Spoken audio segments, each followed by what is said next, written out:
This could be the easiest caddis pupa that you'll ever tie. Fly, fish, food. Let's just start this over. Okay. We've really done this 3 times by now. Curtis forgot to tell me to bring a lighter. So anyway, this is a caddis pupa that's super easy to tie. I saw the concept for this on a Loon Live with Mr. Matt Calise, but I've kind of modified it my own way. I'm using a really cool hook right now. It's the Fulling Mill Heavyweight Competition Nymph Hook, I believe is what it's called. It's got kind of a narrow bend to it, so I usually will use a slotted bead even though it's not a jig hook, which you can do. It's in the rule book. So I've got my bead on. I want to keep the slot on the bottom of that bead, and I'm just going to push the bead into place while I wrap up a little bit of thread here.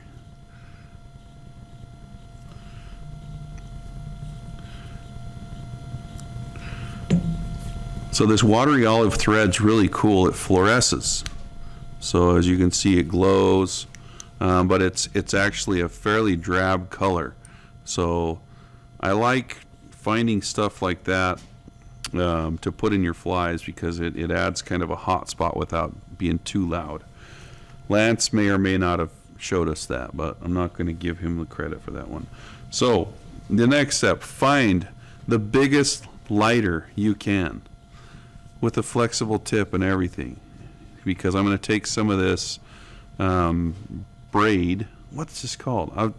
We'll put the name of this in the recipe, so make sure you click the recipe in the description because I forgot what this is called. But I'm just going to cut a section flush, and I'm going to burn the end of it, and it will fray like that. So once you have it melted a little bit, roll it in your fingers and you'll kind of create a nice little caddisy shape. Okay, so I've got it burnt, got a little crispy end on the end of it. That's totally fine.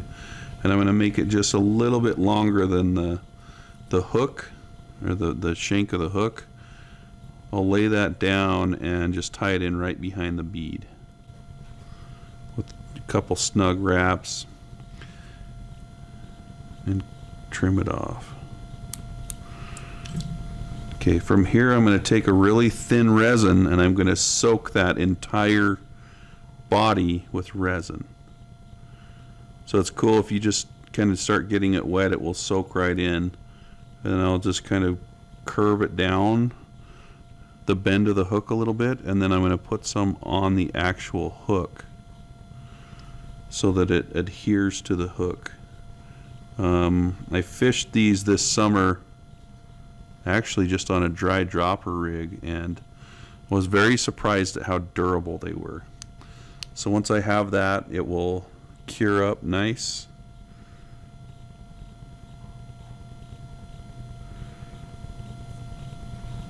It's a lot of resin, so give it a little bit more time.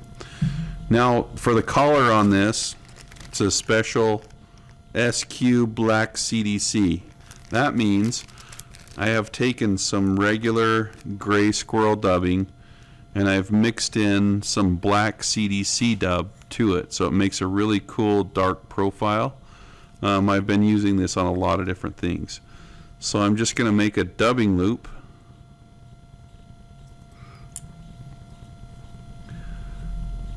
Pretty short one, as you can see, and I'm just going to take, I cut the edge off, or the corner off the bag, so I can pull the dubbing through, and when I put that in the loop, it kind of all lines up, so it's the same direction.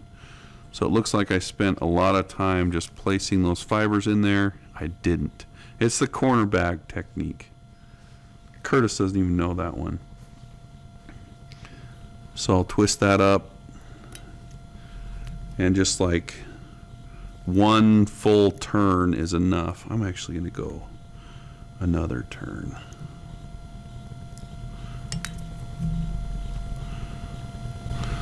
So once I've got that in place, I'm going to use my thread to build up a little bit of a hot spot. We'll kind of collect on the underside of that hook.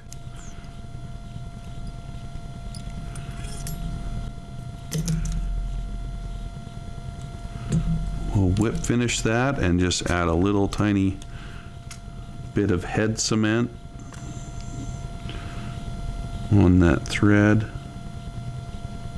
This head cement brush has seen better days. And that's a buggy little messy fly that just gets the job done.